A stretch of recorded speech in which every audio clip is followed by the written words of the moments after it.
ஜோதிடத்தின் பரிணாம வளர்ச்சி ஏஎல்பி ஜோதிடம். இதை படிங்க, உங்கள் வாழ்க்கை உங்கள் கையில். ஒரு ஏசிக்கும் ஏர் கூலருக்கும் என்ன வித்தியாசம் சார்? டெம்பரேச்சர் நம்ம அது எவ்வளோ வேணாலும் எடுத்துன்னு வரலாம். அட்மாஸ்பியரில் 40 டிகிரி இருந்தால் கூட ரூம் டெம்பரேச்சர் எடுத்து வந்து 25 டிகிரியில் எடுத்து வந்து வைக்க முடியும். அதுதான் ஏர் கண்டிஷன். இப்போ நான் கேஸ் ஏற்றுற மாதிரி அவங்ககிட்ட போய் சொல்லி கேஸ் வாங்கியிருந்தா 2000 ரூபாய் கொடுத்துருப்பாங்க. ஆனால் நம்ம ஃபில்டர் தான் க்ளீன் பண்ணி போட்டோம்னு அவங்ககிட்ட உண்மையாக சொல்லி கேட்கும்போது பார்த்தீங்கன்னா இதுக்கு இவ்வளோ காசாக சிங்கிள் பூஸ்ட்னா 170 வோல்டேஜுக்கு கீழே போச்சுன்னா ஆஃப் ஆகிடும். டபுள் பூஸ்ட் போட்டிங்கன்னா 140லேருந்து ஏசி ஓடும். 140 வோல்டேஜ் வந்தாலும் நல்ல ஏசி ஓடும்.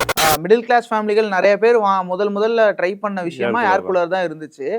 இப்போதான் ஏசிங்கிறது எல்லாருக்குமானதாக இருக்குது. ஒரு ஏசிக்கும் ஏர் கூலருக்கும் என்ன வித்தியாசம் சார்? ஏன்னா ஒரு காலத்தில் ஏர் கூலர் தான் நம்மளை கட்டி ஆண்டிச்சுனே சொல்லலாம். சரி, ஏர் கூலர்ன்றது பார்த்தீங்கன்னா அதில் ஒரு மோட்ரு மட்டும்தான் இருக்கும். தண்ணி ஊற்றுவோம். தண்ணி ஊற்றும் போது அதில் ஒரு பெல்ட் மாதிரி ஒன்று ஒரு ப்ரொவிஷன் தண்ணி பட்டுக்கினே இருக்கும். அது காயிற மாதிரி இருக்கணும். காயிற மாதிரின்னு வச்சிங்களேன். தண்ணி பட்டுகிட்டே இருக்கும். அந்த தண்ணியில் பட்டு வர காற்று சில்னஸ் இருக்கும். அது வெளி டெம்பரேச்சர் அட்மாஸ்பியர் டெம்பரேச்சரை விட பார்த்திங்கன்னா ஒரு 3 டிகிரி 4 டிகிரி அதிகபட்சம் ஒரு 5 டிகிரிக்குள்ளே தான் வித்தியாசம் வரும். அதுதான் ஏர் கூலர். அதில் ஹியூமிடிட்டி கொஞ்சம் அதிகமாக இருக்கும். ஈரப்பதம் அதிகமாக இருக்கும். அதனால் லேசான சளி பிடிக்கிறதுக்கு வாய்ப்பு இருக்குது. டெம்பரேச்சர் நம்ம நினைக்கிற அளவுக்கு கீழே இறங்காது. அட்மாஸ்பியர் வெளியில் 35 டிகிரி இருக்குன்னா உள்ளே ஒரு 32 டிகிரி 31 டிகிரி மெயின்டைன் ஆகும்.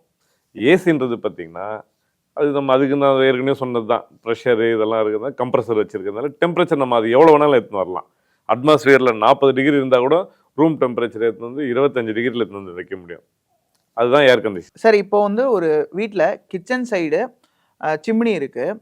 ப்ளஸ் அங்கே ஃபுல்லாகவே ஒரு கிச்சன்னா எல்லாமே சமைப்பாங்க போவாங்க. அந்த ஒரு ஆயிலிஷ் இது எல்லாமே அந்த சிம்னியில் அப்சர்வ் ஆகும். அதுக்கு பக்கத்திலே பார்த்தீங்கன்னா ஒரு ஏசி ரூம் இருக்குது. ஸோ இதனுடைய தாக்கம் அந்த ஏசியில் இருக்காதா சார்? இந்த கிச்சனுடைய அந்த இது ஏசியை பாதிக்காதா? சிம்னி இல்லைன்னா பாதிக்கும். சிம்னி இல்லைன்னா கண்டிப்பாக அதே மாதிரி பார்த்தீங்கன்னா சிம்னியில் நம்ம காற்று நல்லா இழுக்கிற மாதிரி நல்ல சிஎஃப்எம் கொஞ்சம் அதிகமாக உள்ளதாக வாங்கி போடணும். அதே மாதிரி பார்த்தீங்கன்னா சிம்னியில் அவுட்லெட் நார்மலாக 6 இன்ச்சு கொடுத்துருப்பாங்க. காற்று வெளியில் போகிறதுக்கு, ஹீட்டான காற்று வெளியில் போகிறதுக்கு. அதை நம்ம வர இன்ஸ்டாலேஷன் பண்ணுறவங்க சில நேரத்தில் என்ன பண்ணுவாங்கன்னா அது ரெடியூசர் மாதிரி போட்டு 4 இன்ச் ஆக்கிடுவாங்க. அப்படி பண்ணும்போது என்ன ஆகும்னு கேட்டிங்கன்னா இழுக்கிறதோட அந்த ஸ்பீடு இருக்கு இல்லையா, சிஎஃப்எம், அது கம்மியாகிடும். கம்மியாகும்போது இங்கே ஏசியை ஓடி அதுவும் ஓடும்போது என்ன ஆகும்னா ஏசியும் லைட்டாக சக் பண்ணி ஏசியில் பிளாக் ஆகிறதுக்கு வாய்ப்பு நிறைய இருக்குது. அதனால் சிம்னிக்கு ஏற்ற மாதிரி நம்ம அவுட்லெட் பைப் கரெக்டாக 6 இன்ச்சுனா 6 இன்ச்சு போட்டிங்கனாக்கா ஏசியில் பாதிப்பு அதிகமாக ஏற்படாது. சிம்னி இல்லாமல் நீங்கள் ஏசி மட்டும் போட்டுருந்தீங்கன்னாக்கா கண்டிப்பாக ஏசி ஃபுல்லாக பிளாக் ஆகிடும். ஆயிலிஷ் வந்துடும். ஒரே ஏசியை 2 ரூமுக்கு பகிர்ற மாதிரியான ஒரு கட்டமைப்புலலாம் வச்சு பண்ணுறாங்க. அதெல்லாம் உண்மையிலே பிரயோஜனமாக இருக்குமா? ஏன்னா 2 ரூமு நடுவில் இங்கிட்ட ஒரு ஏசியை வச்சு இப்படி பிரித்து இது பண்ணுறது அது தாராளமாக பண்ணலாம். அந்த ரூமோட சைஸை பொறுத்து இருக்குது. இப்போது ஒரு ரூம் 100 ஸ்கொயர் ஃபீட்டு, ஒரு ரூம் 200 ஸ்கொயர் ஃபீட்டு அப்படின்னா நீங்கள் போடுற ஏசி 1.5 டன்னு போட்டிங்கன்னா 2த்துக்கும் பத்தாது. அதே நீங்கள் 2 டன் போட்டிங்கன்னா கூலிங் ஒரு அளவுக்கு வரும். நம்ம தனியாக போடுற அளவுக்கு எஃபிஷியன்சி இருக்குமான்னு கேட்டிங்கன்னா இருக்கிறது கொஞ்சம் வாய்ப்பு கம்மி. இப்போது தனியாக போடுற ஏசி ஒரு 10 நிமிஷத்தில் டக்குன்னு ரூம் கூலிங் ஆகிடுதுன்னு வச்சிங்களேன். இந்த மாதிரி காமனாக போட்டிங்கன்னா 15 நிமிஷம் ஆகலாம். மற்றபடி போடலாம். அது தப்புன்னெலாம் சொல்ல முடியாது. அது அவங்கவுங்க விருப்பத்தை பொறுத்தது. கூலிங் கொஞ்சம் ஒரு 10 நிமிஷம் லேட்டாக இருந்தாலும் பரவாயில்ல அப்படின்னும் போடலாம். இன்னொன்று, ஒரு ரூமில் மட்டுமே ஏசி போட்டுட்டு அந்த பக்கத்து ரூமுக்கு நம்ம எக்ஸாஸ்ட் ஃபேன் வச்சிடலாம். ஒரு ஃபேன் அந்த பக்கம் காற்று தள்ளுற மாதிரியும், இன்னொரு ஃபேன் இந்த பக்கம் இழுத்து தள்ளுற மாதிரியும். அவங்க மொத்தத்தில் சர்க்குலேஷனில் இருக்கணும். அந்த ரூமுக்கு காற்று போ வர இருக்கணும். இந்த ரூமில் ஒரு ஏசி ஒன்றாலே போதும், பக்கத்து ரூமும் சேர்ந்து கூலிங் ஆகிடும். அது ஒரு 2 டன் ஏசியாக இருக்குது. ஆமாம், அது ரூம் சைஸுக்கு ஏற்ற மாதிரி டன்னேஜ் மாறும். ஆக மொத்தத்தில் ஒரு ரூம்ல இருந்து ஏசி பக்கத்து ரூமுக்கு போயிட்டு வர மாதிரி தாராளமாக பண்ணலாம். இப்போ ஏசிலே பார்த்தீங்கன்னா ஈகோ ஃப்ரெண்ட்லி ஏசிலாம் வந்திருக்குன்னு சொல்கிறாங்களே சார், அது உண்மையிலே அவ்வளோ ஹார்ம்ஃபுல் இல்லாமல் இருக்குதா, இல்லை அவ்வளோ ஈகோவாக இருக்கா?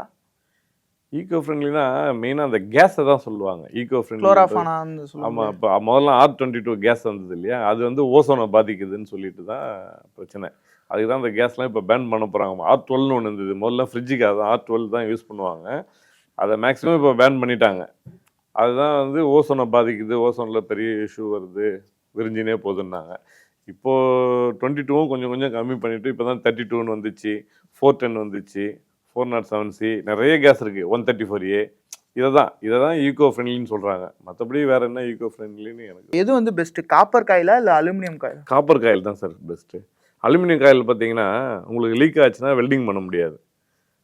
இப்போது 5 ஸ்டார் ஏசி நீங்கள் முதல்ல ஒரு வாட்டி கேட்டிங்க இல்லையா, 5 ஸ்டார் ஏசிக்கும் இதுக்கு என்ன வித்தியாசம்னு. 5 ஸ்டார் ஏசியில் நிறைய அலுமினிய காயில் தான் வந்தது. அலுமினிய காயில் எதுக்கு போடுவாங்கன்னா ஹீட் எக்ஸ்சேஞ்ச் வந்து சடனாக நடக்கிறதுக்கும் வெயிட்லெஸ்ஸாக இருக்கும் அந்த யூனிட். ஆனால் அது லீக் வந்துன்னா கண்டிப்பாக காயில் மாற்றி தான் ஆகணும். நான் என்னோடய ஃப்ரெண்டுக்கு மாற்றி கொடுத்தேன்னு சொன்னேன் இல்லைங்களா, நான் சொல்லியும் அவர் அதுதான் வேணும்னு கேட்டு வாங்கினார். காயில் கரெக்டாக 2 வருஷத்தில் போயிடுச்சு. அதுக்கப்புறம் அவருக்கு காப்பர் காயில் அதே மாதிரி செஞ்சு மாட்டினேன். எனக்கு தெரிஞ்சு மாட்டியே ஒரு 5 வருஷம் ஆச்சு, இது வரைக்கும் ஓடின்னு தான் இருக்கு. சாதாரணமா சொல்லுவாங்களே, ஏசி ஒரு ரூம்ல போடும்போது ஃபேன் போடாதம்பாங்க ஒரு சிலர். ஆமாம், அது போடலாமா போடக்கூடாதா? தாராளமாக போடலாம் சார். ஆனால் என்னென்னா ஃபேனை வந்து 1லையோ 2லையோ வச்சுக்கணும். ஒரு ரூம், இப்போ இது ஒரு ரூம்னு வச்சுங்களேன். இப்போ நம்ம எல்லா கதவும் மூடிட்டோம், ஏசி ஓடிட்டுருக்கு.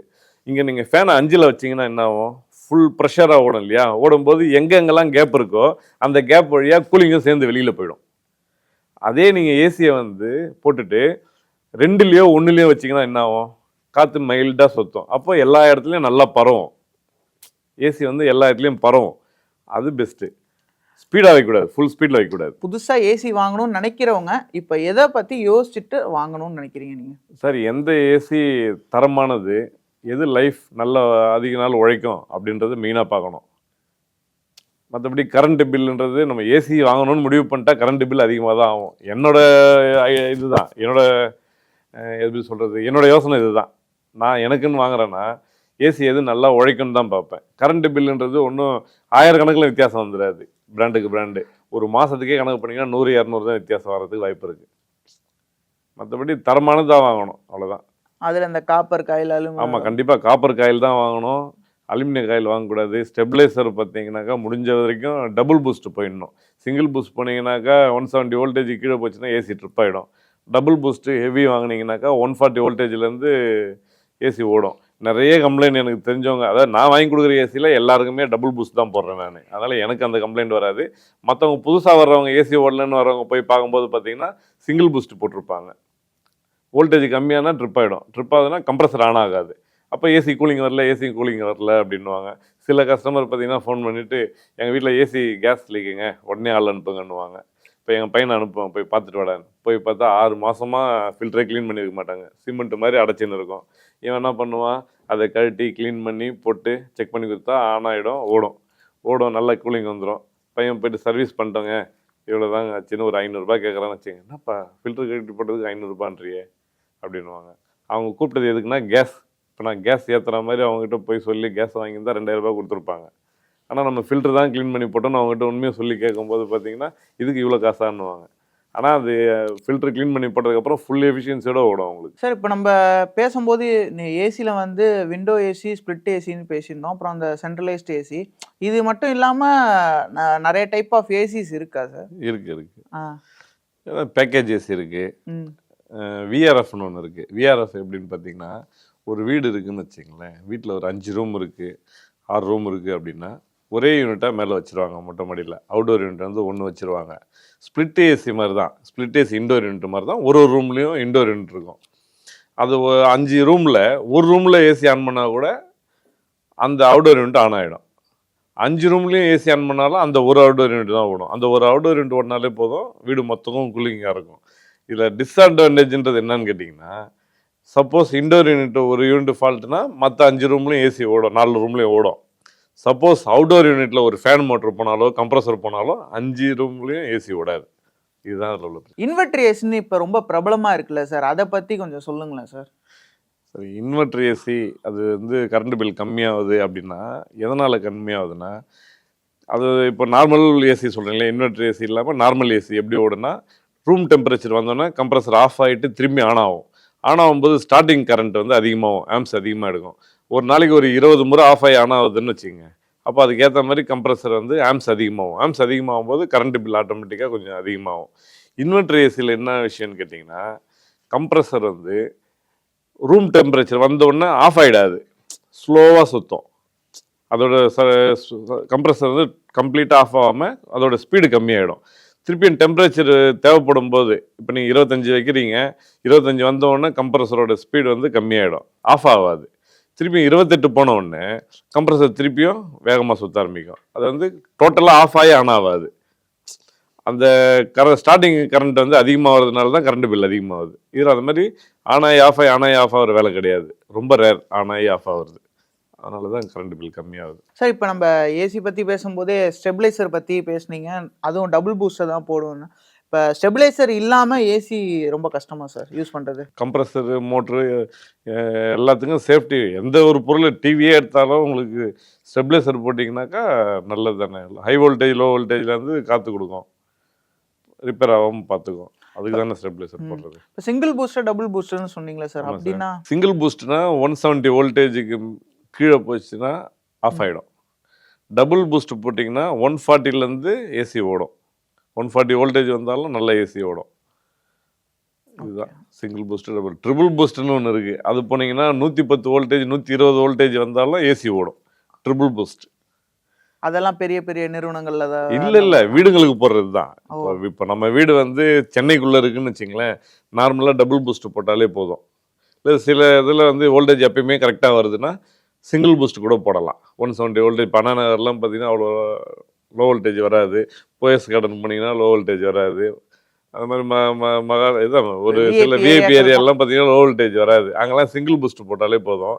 கொஞ்சம் அவுட் ஆஃப் சிட்டி போயிட்டீங்கன்னா டபுள் பூஸ்ட் போட்டால் பெட்டரு.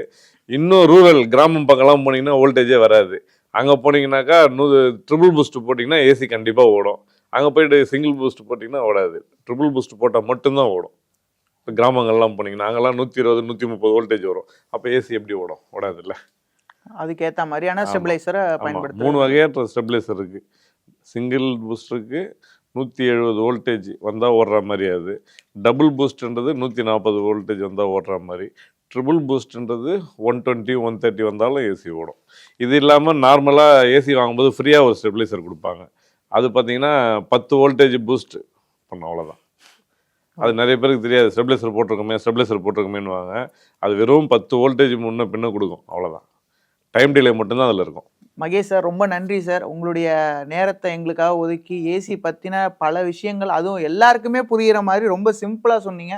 ப்ராசஸில் ஆரம்பித்து என்னென்ன மாதிரி மெயின்டெனன்ஸ் பண்ணலாம் அப்படிங்கிறது கண்டிப்பாக எல்லாருக்குமே இது யூஸ்ஃபுல்லாக இருக்கும். நம்ம அடுத்தடுத்து இந்த டீட்டெயில், அதாவது ஒரு எக்ஸ்ப்ளனேஷன் மட்டும் இல்லாமல் நேரடியாக வந்து ஏசியை வச்சு நீங்கள் அதில் எக்ஸ்பிளைன் பண்ணுற அந்த மாதிரியான வீடியோஸும் பண்ணலாம். உங்களுடைய நேரத்துக்கு ரொம்ப நன்றி சார்.